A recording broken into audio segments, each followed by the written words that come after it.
And George, I've heard you say demand gen often gets reduced to dashboards. Can you tell me a little bit what you mean by that? Yeah, I mean, I think marketers these days, we've kind of been trained to stare at dashboards and we're always looking at like who's clicking, who's filling forms, are we generating enough MQLs to hit our targets? And I think that's because what's sort of been easiest to measure, but they don't actually really tell you the core information.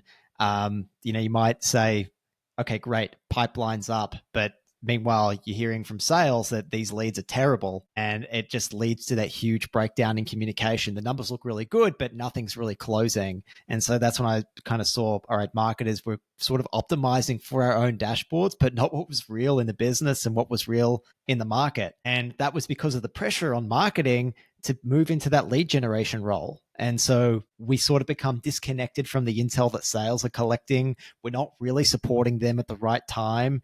We're not using our resources to do what we do best, which is educating, building trust, being remembered at the right time, helping shape the product roadmap. And that's all because we've been reduced to dashboards sort of by the way we're measured, which has led to that breakdown between sales and marketing. And typically it's challenging to measure what percentage of the market have you mapped and do you know about. These aren't typical metrics that I think a lot of companies are looking at. But when you look at this comment through the lens of it is a signal first, it is a qualifying first, it is a relationship first, then we're looking at this as like a market development as opposed to sales development where you're trying to go and sell some shit. Totally. And that for those in their reporting might start to relieve some of that pressure, because I think a lot of the anxiety around forecasting is, well, what's going to land and when? But if you have people who are validating the market up front and get all that information around timing, then you have a much better idea as to when are things actually on the table, who do we have permission to circle back to and get something in front of, which